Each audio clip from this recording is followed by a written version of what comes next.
Hola, buen día. Mi nombre es Agustín Mauro, soy adscrito de la Cátedra de Epistemología de las Ciencias Sociales. En esta presentación, clase, les voy a estar contando sobre el texto del programa Fuerte en Sociología del Conocimiento de David Bloor, para después poder aprovechar la clase presencial para intercambiar, responder preguntas, debatir, etcétera. Este texto se lo puede agarrar desde múltiples perspectivas y ángulos para pensar la epistemología de las ciencias sociales, así que es un texto realmente muy rico. Por un lado, nos permite pensar cuestiones relacionadas a cuáles son los alcances y los límites de las investigaciones en ciencias sociales en general y a la hora de explicar un fenómeno tan complejo como el conocimiento científico. Más interesante todavía, cuáles son las posibilidades y los límites de la ciencia de explicarse a sí misma, es decir, de que exista una ciencia de la ciencia y en qué consistiría eso. Y en ese sentido hay como una cuestión relacionada a la metodología de investigación en las ciencias sociales, pero también este texto interpela a cómo pensamos la ciencia en sí misma, el conocimiento científico, la verdad científica, como un hecho que es teleológicamente conduce a la verdad, o lo pensamos como un hecho social, siempre coyuntural, inmanente si se quiere. em, y también cómo nos pensamos como investigadores y qué rol cumplimos en relación a otros actores sociales, qué propiedades tiene nuestro conocimiento, cómo se justifica. Y en cuarto y último lugar, también me parece que se puede pensar en clave de cuál, qué debería ser una epistemología de las ciencias sociales en relación a un estudio social de las ciencias sociales, qué diferencias y semejanzas habría. Em, el texto que vamos a ver después de Barsaski también interpela cómo podría ser un estudio social de la ciencia, en algún sentido, o sea que es un buen texto para tener en diálogo, entre otras cosas para tener en cuenta antes de abordar el texto. En relación a la estructura de esta clase barra presentación, en primer lugar voy a tratar de contextualizar un poco el momento histórico donde se sitúa el texto, con quién está debatiendo Bloor, quiénes son los principales investigadores que había en ese ámbito y las líneas de investigación. Y después voy a presentar básicamente la estructura del texto mismo, tratando de simplificarlo y explicar algunas cosas que pueden resultar confusas. Y al final de todo voy a incluir un apartado que no tienen en el texto que les dimos en clase, pero que me parecía muy interesante, que está en el posfacio de el texto Conocimiento Imaginario y Social, del que sale el capítulo que estamos viendo. Para empezar, entonces, quería contextualizar un poco dónde se sitúa la obra de Bloor, el texto este, en relación a los debates, las teorías, las propuestas importantes del momento. Había básicamente dos líneas de investigación o tres con las que Bloor está discutiendo. Por un lado, la filosofía de la ciencia, con representantes como Popper y Lakatos, que en este momento podríamos llamar como empiristas lógicos o herederos de esa tradición, porque Lakatos definitivamente no cae ahí, pero básicamente que se dedican a estudiar el conocimiento, la teoría científica, con una perspectiva de tratar de entender la lógica, la estructura del conocimiento científico, y en ese sentido podríamos hablar de que es una investigación interna a la ciencia. Y del otro lado tenemos la sociología de la ciencia, que es una investigación, si se quiere, externa, con su principal representante siendo Merton, que se dedica fundamentalmente al estudio de las instituciones y las normas de, de la ciencia, cuál es la relación entre una estructura política democrática. Por ejemplo, Merton argumenta que la ciencia florece donde hay una estructura política democrática, pero fundamentalmente el estudio está centrado en las instituciones y así hay una división del trabajo entre lo que sería un estudio interno del conocimiento científico y un estudio externo de las instituciones científicas. Y también está la sociología del conocimiento, con Mannheim como el representante con el que discute fundamentalmente Bloor, que se dedica a estudiar las creencias científicas, las creencias en general desde un punto de vista sociológico, pero que no se atreve o no considera posible hacer un estudio del conocimiento científico desde un punto de vista sociológico. Es decir, se puede explicar el conocimiento que tiene una tribu del Amazonas con teorías sociológicas, por qué esa tribu acepta ciertas creencias, por qué rechaza otras, eso sí se puede explicar desde un punto de vista sociológico, pero por qué los científicos aceptan o rechazan ciertas creencias, porque ciertas creencias son verdaderas y falsas en la comunidad científica, eso no puede ser explicado por la sociología. Lo que viene en cierta medida a romper este status quo, esta división del trabajo científico, es fundamentalmente la obra de Kuhn, la estructura de las revoluciones científicas, que hace algo que gran parte de los filósofos, sociólogos de la época consideran un estudio social de las teorías científicas, de la aceptación y el rechazo de teorías, que utilizaba el concepto de paradigma para explicar cómo funciona la comunidad científica, eh, sin recurrir a una explicación que podríamos llamar lógica o interna, en el sentido en que Popper o Lakatos hubieran querido hacer una filosofía de la ciencia. Entonces, la obra de Kuhn es muy rupturista respecto de esta división del trabajo, y Bloor en algún sentido es heredero del impulso que crea esa perspectiva y trata de llevarlo más lejos todavía, tratando de hacer una verdadera sociología del conocimiento científico. Como les decía, el objetivo de Bloor es poder hacer una investigación científica del conocimiento científico propiamente dicho. Es decir, de las creencias verdaderas. En ese sentido, la definición de conocimiento es bastante clásica, es el de creencias verdaderas. La parte justificada no es relevante para el tipo de programa.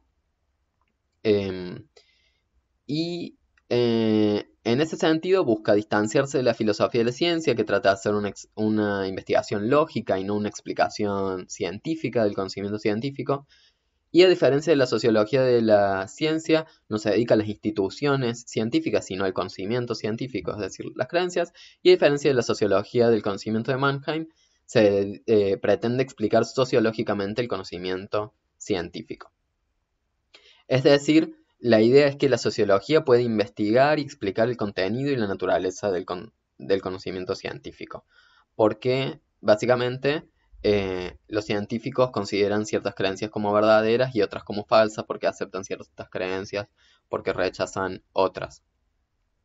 La idea es que la división del trabajo que existió hasta el momento no tiene sentido, que del mismo modo en que la fisiología puede explicar el organismo sano y el organismo enfermo, y que no hay disciplinas diferentes para eso, que la mecánica puede explicar las máquinas que funcionan y las que no funcionan, entonces la sociología de la ciencia debería estar en condiciones de explicar tanto las creencias verdaderas y las creencias falsas, no como asumía la división del trabajo anterior, y ya se verá más adelante, donde las creencias verdaderas se explican por lógica y las creencias falsas sociológicamente. En ese sentido, Bloor se pregunta cosas como cómo se transmite el conocimiento, qué estabilidad tiene, qué procesos contribuyen a su creación y mantenimiento, cómo se organiza y categoriza en diferentes disciplinas y esferas, etc. Y además presenta diferentes líneas de investigación prometedoras para el tipo de investigación que querría hacer el programa fuerte. Investigaciones que relacionan la estructura social de un grupo con el tipo de conocimientos aceptados o la influencia de la cultura en la aceptación de creencias, por ejemplo, el hecho de que la expansión de el proyecto colonial se asocia con ideas eugenésicas o el rol fundamental que cumplen los procesos de entrenamiento y socialización en la aceptación y rechazo de creencias. En ese sentido, eso está directamente influido por Kuhn, entre algunas de las líneas de investigación que podrían llegar a caer dentro del programa fuerte. Pero acá el eje es entender que el programa fuerte se propone eso, explicar sociológicamente y científicamente no las instituciones científicas, sino el conocimiento científico, las creencias. Para llevar a cabo este programa, Bloor propone 4 principios que debe cumplir una investigación para hacer una investigación del programa fuerte. Está el principio de causalidad, que afirma que las explicaciones deben ser causales, es decir, no se puede explicar en términos idealistas la aceptación y rechazo de creencias, sino que debe haber relaciones de causalidad, donde ciertas condiciones produzcan cierto tipo de creencias, básicamente. En segundo lugar, la investigación debe ser imparcial respecto de la verdad o falsedad o la racionalidad o irracionalidad de la creencia.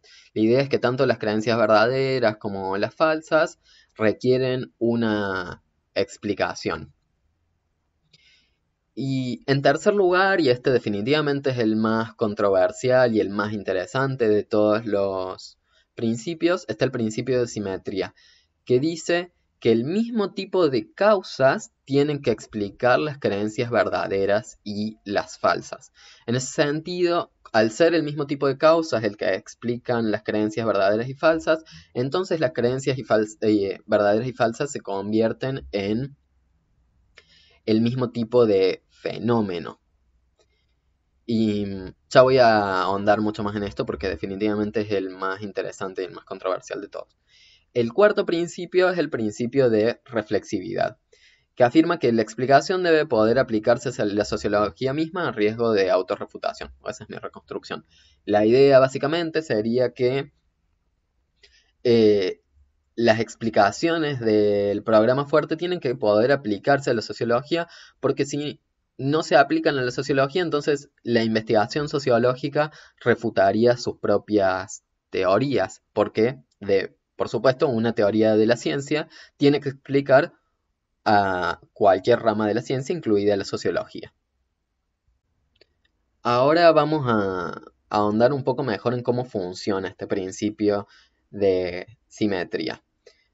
En primer lugar, tenemos que considerar que el principio de simetría supone el principio de imparcialidad, porque tenemos que explicar tanto las creencias verdaderas y falsas. Es decir, no, la investigación en sociología de la ciencia no puede explicar solamente las creencias falsas y dejarle las creencias verdaderas al, a la lógica, a la filosofía de la ciencia, etc. Ese es el primer paso. Pero el segundo paso, que es más interesante todavía, es que tiene que ser el mismo tipo de causas el que explican las creencias verdaderas y falsas. ¿Y cómo sería eso? Bueno, yo les puse un ejemplo que me parecía que podía ser lo suficientemente simple e ilustrar bastante bien las ideas de Bloor, que es que si tomamos una creencia que consideramos verdadera, como que la Tierra es redonda, y una creencia que consideramos falsa, como que la Tierra es plana, ¿qué hacemos ahora cuando tratamos de explicar esa creencia? Em, entonces, lo más probable, y con la idea que está tratando de debatir Bloor, es que si queremos explicar por qué la Tierra es redonda, vamos a decir algo así como que la evidencia lo demuestra, los experimentos lo demuestran, etc. Y cuando queremos explicar una creencia falsa, em, como que la Tierra es plana, o sea, si queremos explicar, por ejemplo, de dónde surge este repentino explosión de terraplanismo, vamos a decir que es un delirio colectivo. O podríamos recurrir a una explicación de ese estilo, ¿no? Entonces, la primera explicación sería una explicación epistémica, yo le puse explicación epistémica, pero donde el tipo de causa es epistémica. Y cuando queremos explicar por qué hay un montón de gente que cree que la Tierra es plana, decimos que es un delirio colectivo, es decir, recurrimos a otro tipo de causa que es una causa sociológica. La primera es una causa racional, teleológica, y la segunda es una causa sociológica. Tiene que ver con la estructura del grupo de personas que sostiene esa creencia. ¿Y por qué eso es un problema para Blur? Porque básicamente eso conduce a una investigación no científica de la ciencia. Porque para otras investigaciones no recurrimos a causas diferentes. Si queremos explicar por qué un organismo está sano, decimos que porque el organismo está en un estado homeostático, porque los organismos que habitan su interior no lo destruyen. Y si queremos explicar por qué un organismo está enfermo, decimos que porque está descompensado, porque los organismos que habitan en su interior lo destruyen o algo por el estilo. Son el mismo tipo de causas los que explican por qué un organismo está sano y por qué un organismo está enfermo. ¿Cómo sería una explicación no simétrica de, de la salud? Bueno, podríamos decir que un organismo está enfermo porque sus órganos y sistemas lo mantienen estable, pero si queremos explicar la enfermedad es porque el ambiente social lo destruye o porque Dios lo determinó así, supongamos. Entonces la primera sería una causa biológica, mientras que la segunda es una causa o sociológica o em, teológica. Y Bloor quiere evitar este tipo de dinámicas donde explicamos que una persona está, o podríamos hacerlo inverso, podríamos decir que un organismo está sano por intervención divina, pero que un organismo está enfermo por, em, por su ambiente social. Entonces tendríamos un tipo de causa teológica para explicar la sanidad, el estado de salud de un organismo, y tendríamos una explicación sociológica para explicar em, la enfermedad de un organismo. Y esta idea es sumamente poderosa porque lo que hace es poner en pie de igualdad las creencias y obliga a pensarlas en los mismos términos. Es decir, que si queremos pensar en la aceptación de la creencia de la Tierra redonda, tenemos que también pensar en cuál es la estructura social que habilita la, el mantenimiento de esa creencia, del mismo modo que asumimos que hay una estructura social que produce creencias falsas como que la Tierra es plana. Y un detalle más que quería agregar sobre el principio de simetría es que Latour eh, propone una versión de este principio que él llama principio de simetría radical, donde él argumenta que hay que llevarlo más lejos todavía del principio de simetría, porque las explicaciones de Bloor tratan de hacer explicaciones sociales, tanto de creencias verdaderas o falsas, pero cuando hace explicaciones sociales va a decir que es la estructura social eh, la que causa las creencias verdaderas y la estructura social la que causa las creencias falsas, pero en esa estructura social solamente incluye relaciones entre humanos, los intereses, las creencias, etcétera. Y de acuerdo a la TUR, lo que hay que hacer es incorporar a los no humanos en esas explicaciones. Es decir, los microscopios, los radares, los satélites también participan de la producción de la creencia de la Tierra es redonda, mientras que otro tipo de no humanos participan en la construcción de la creencia la Tierra es plana. ¿Se entiende? Si no, el principio de Bloor no llegaba a ser lo suficientemente simétrico porque solamente incorporaba un tipo eh, de una forma de entender lo que sería una causa social. Esto es un paréntesis, si quieren lo podemos charlar mucho más en clase, sería súper interesante, pero no quería dejar de eh, hacer esa nota al pie. Bien, esperemos que hasta ahora se haya entendido em, en qué consistiría el programa fuerte en sociología del conocimiento. Y ahora Blor va a tratar de discutir con algunas posiciones que podrían oponerse a su programa, a lo que serían versiones débiles del programa de investigación. Y en primer lugar, a- ataca lo que él llama la autonomía del conocimiento o el modelo teleológico, que ya fue saliendo en las explicaciones que di hasta el momento, pero ahora se va a ver con más detalle. La idea del modelo teleológico al que se opone fuertemente el programa fuerte de sociología del conocimiento científico, afirma que las creencias verdaderas no pueden ser explicadas científicamente. La idea es que la racionalidad humana produce o causa creencias verdaderas y por lo tanto la lógica explica la verdad de las creencias, mientras que son las causas psicosociales las que explican las creencias falsas. Y en ese sentido, la sociología es una sociología del error. En ese sentido, el modelo teleológico es completamente inverso a una explicación simétrica, es completamente asimétrico.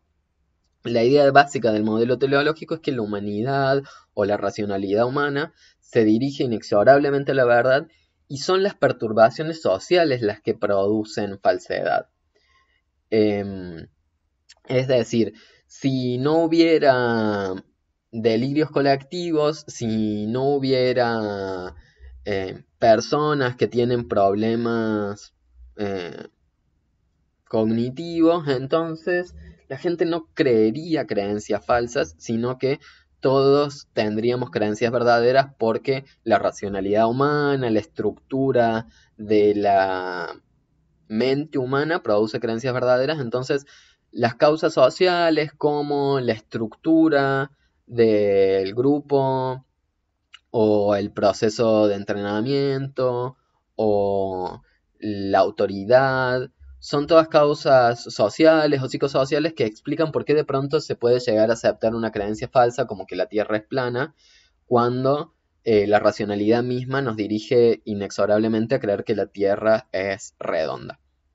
Las principales objeciones de Bloor a este tipo de proyecto, que es por ejemplo el proyecto de Lakatos. Lakatos sostiene que las creencias científicas deben explicarse por dinámicas internas y que la aceptación de creencias falsas tiene que recurrir a causas sociales.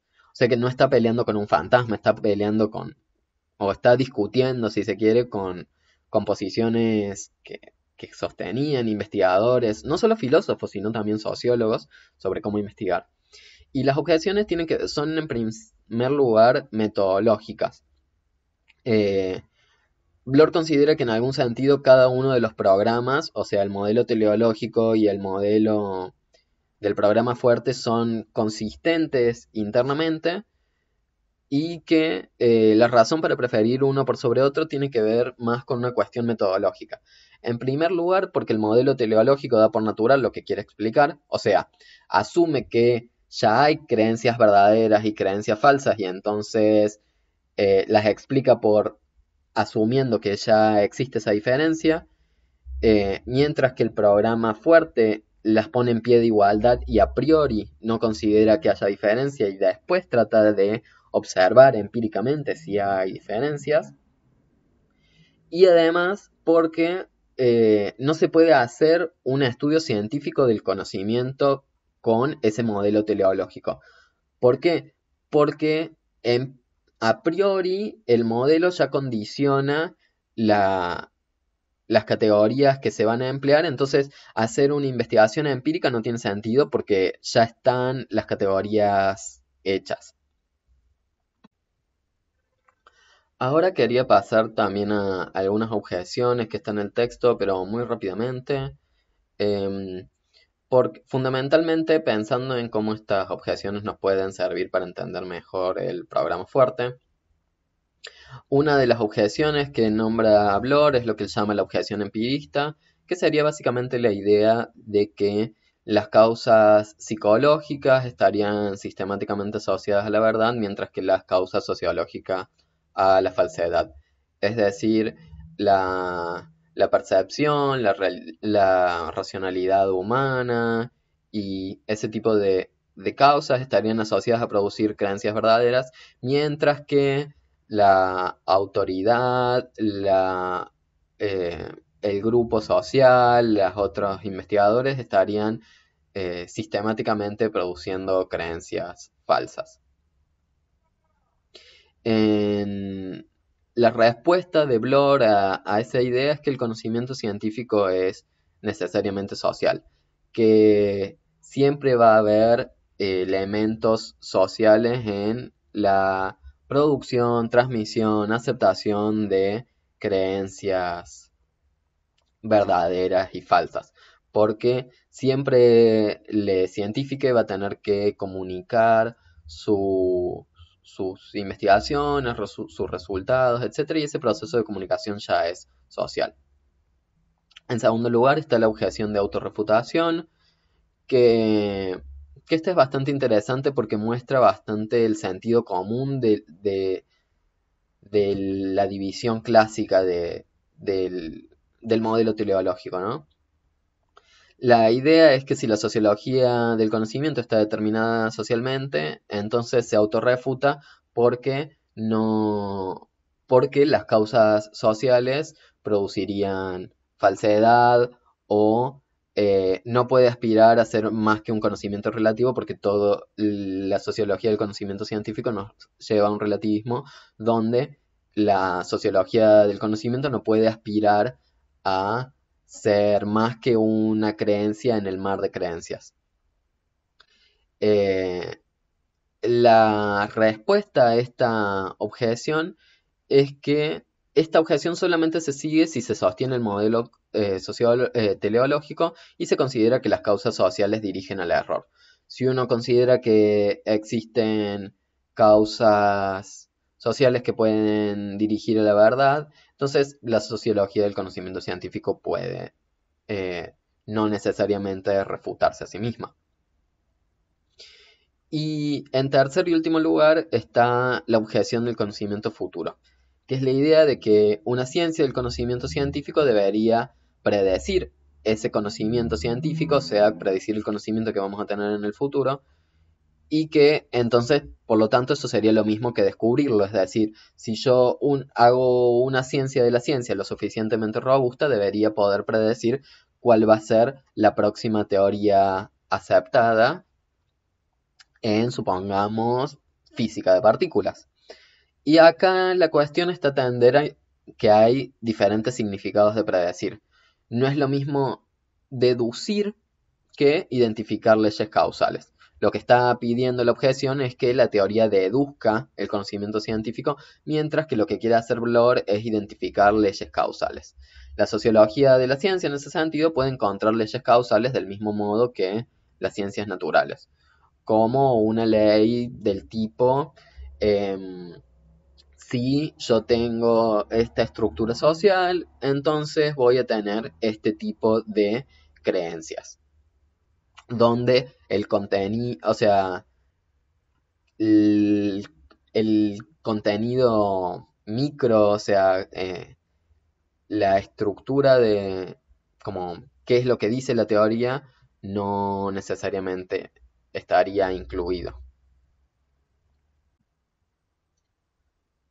Por último, lo que quería contarles o explicarles es una idea que aparece al final del posfacio del libro, es decir, es una parte del libro que no tienen, pero que si les interesa les puedo pasar, donde Bloor compara su programa de investigación con un programa historiografía de la Iglesia de mediados del siglo XIX, para mostrar algunas semejanzas y para mostrar, más interesante todavía, cómo el modelo teleológico sacraliza la ciencia. Me parece una idea súper divertida y provocadora y por eso quería contárselas.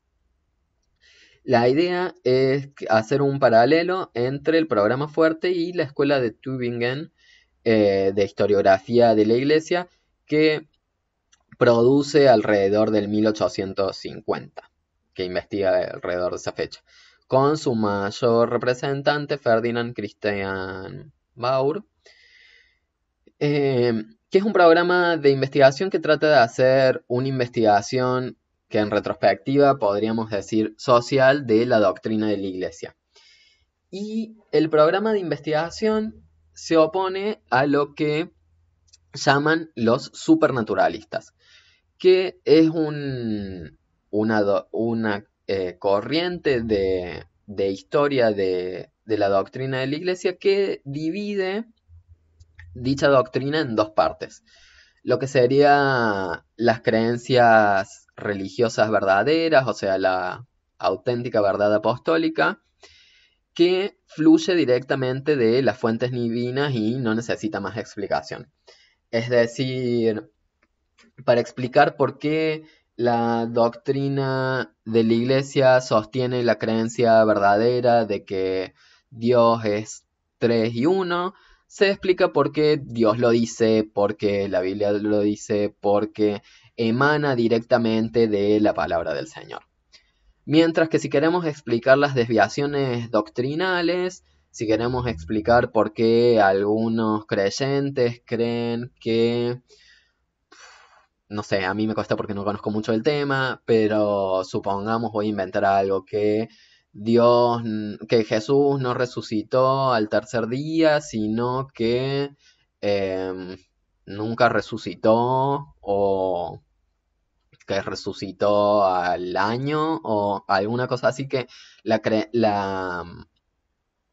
la iglesia considere una creencia falsa, una desviación doctrinal. eh, para explicar eso, los supernaturalistas entonces decían que había causas que nublaban la visión de los creyentes, la avaricia, la superstición, la maldad, ¿no? Entonces, así creencias verdaderas y creencias falsas se explicaban por dos tipos de causas diferentes. Estaban las causas teológicas, que es directamente la palabra de Dios, que explica las creencias verdaderas, mientras que eh, las condiciones terrenales, entre comillas, explican las creencias falsas. No sé si quedó claro, creo que me confundí verdadero o falso en algún momento, pero espero que esté bien, ¿no? La cuestión es que este tipo de historiografías es asimétrica, igual que la, la simetría entre explicar creencias verdaderas por lógica y explicar creencias falsas por sociología, por causas sociales.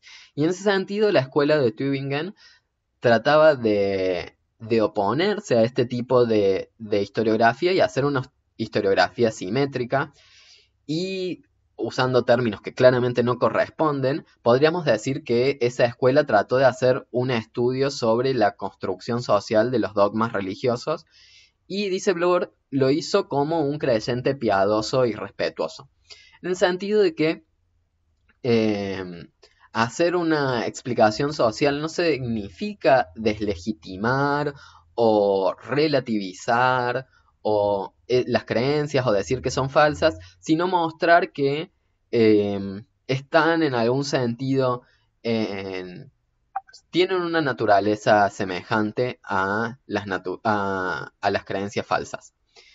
Em, y bueno, claramente la escuela eh, fue bastante atacada y menospreciada porque se consideraba que era completamente hereje tratar de poner la verdad apostólica y las desviaciones doctrinales en pie de igualdad como productos humanos, si se quiere. Bueno, el programa fuerte de Sociología de la Ciencia, de acuerdo a Bloor, trata de hacer un movimiento semejante, donde trata de poner en pie de igualdad las creencias falsas y las verdaderas, las científicas y no científicas, no para deslegitimar las creencias científicas, sino para mostrar que también están hechas por humanos, que también son producto de causas sociales, que también son contingentes y que podrían haber sido de otra forma, pero eso no significa querer destruir eh, la institución científica, sino que todo lo contrario, es llevar la ciencia al límite de poder explicarse a sí misma. Es un proyecto, si se quiere, muy cientificista el del programa Fuerte. Y me parecía que era una analogía interesante que podía ser muy iluminadora. Por último, quería dejarles algunas reflexiones mías y algunas preguntas finales para discutir en la clase. En relación a algunas cosas que yo personalmente rescato del programa Fuerte y que se los quería presentar como para que tengan una reflexión al respecto y puedan reflexionar conmigo, para decirme si están de acuerdo con la forma de pensar el texto que yo sostengo o les gustaría pensarlo de otra forma. Una de las cosas que más rescato del programa de Blur tiene que ver con tratar de hacer una investigación científica de la ciencia. Me parece que es una apuesta muy interesante, muy audaz, y que la forma en que lo plantea definitivamente va por buen camino sobre en qué podría consistir una ciencia de la ciencia y también los límites de ese tipo de propuestas, pero definitivamente creo que es la primera, o sea, de los primeros investigadores que realmente se toma en serio un, un programa de esa naturaleza, de una investigación científica sobre la ciencia y que hay mucho para explorar ahí, que es sumamente productivo y estimulante. Otra idea que me parece fascinante del programa tiene que ver con tratar de hacer explicaciones simétricas, porque la verdad que es un ejercicio muy, muy interesante que nos obliga a ponernos en lugares a los que no estamos acostumbrados a ponernos, porque es muy común considerar a las causas sociales como causas de falsedad. Es muy común escuchar que, supongamos, cierto tipo de creencias que se sostiene en la ciencia hegemónica, la ciencia mainstream, está causada por, supongamos, el capitalismo o el neoliberalismo, donde se supone que esas causas sociales automáticamente deslegitiman el conocimiento. O si uno dice que cierto conocimiento es un conocimiento científico de izquierda o comunista, también está automáticamente diciendo que está causado socialmente y por estar causado socialmente es falso. Y entonces el programa Fuerte nos permite como dar un paso atrás y decir, no, no, no, que esté causado socialmente no significa que tenga que ser falso. Todas las creencias están causadas socialmente al final del día. Así que esa no es una razón válida para deslegitimar el conocimiento. Si uno quiere justificar la falsedad, tiene que recurrir a algo más que a causas sociales. Eh, También me gusta mucho el principio de simetría porque lleva bien lejos, disuelve muy fuerte la diferencia entre creencias falsas y creencias verdaderas porque las pone en la misma bolsa, son el mismo tipo de fenómenos y por lo tanto requieren el mismo tipo de causas. Y si bien no hay que dejarse llevar, por supuesto, muy lejos, porque eso conduciría a un relativismo inútil, sí claramente es un buen ejercicio diluir de esa forma la diferencia entre creencias falsas y verdaderas, em, como por ejemplo con el caso de la Tierra redonda y la Tierra es plana. Claramente no estaría defendiendo que la Tierra es plana es una creencia válida ni nada, pero pensar cómo se pueden explicar socialmente ambos tipos de creencias, es un ejercicio muy interesante. Y también me parece que es un ejercicio de humildad, si se quiere, aceptar que las creencias que sostenemos como verdaderas están de hecho causadas socialmente, y poder identificar cuáles son esas causas es muy útil. Y otra razón por la que me gusta el texto de Bloor y que quería rescatar es que porque está argumentado excelentemente, y creo que puede tomarse como modelo sobre lo que es una gran argumentación filosófica. Los argumentos son muy precisos, las ideas son muy buenas, eh, es realmente muy prolijo al presentar sus ideas, y creo que en ese sentido se puede rescatar también eso como una forma de hacer filosofía. Em, Así que esas son algunas de las cosas que rescato del programa. Me gustaría saber qué les llamó la atención a ustedes, qué rescatan.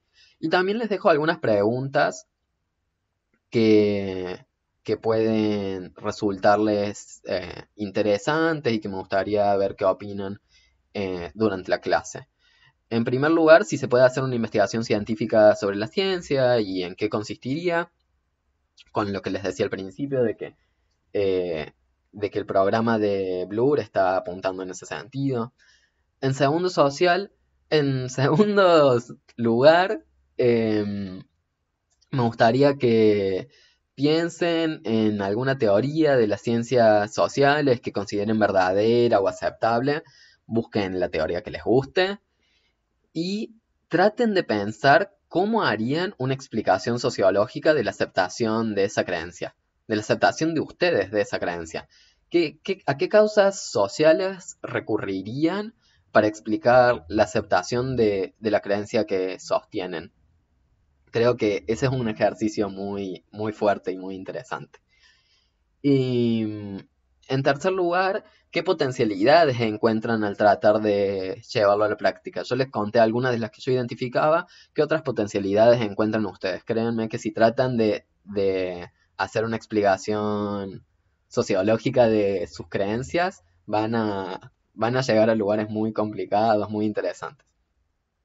Por otro lado, me parece que pueden preguntarse, y me gustaría que me cuenten algo en la clase sobre que si se les ocurren otras objeciones al programa fuerte, además de las que el mismo Blor presenta, y además qué limitaciones encuentran al tratar de llevarlo a la práctica, eh, si hay algún problema que Blor no esté identificando. A mí se me ocurren varios, pero querría saber qué opinan ustedes.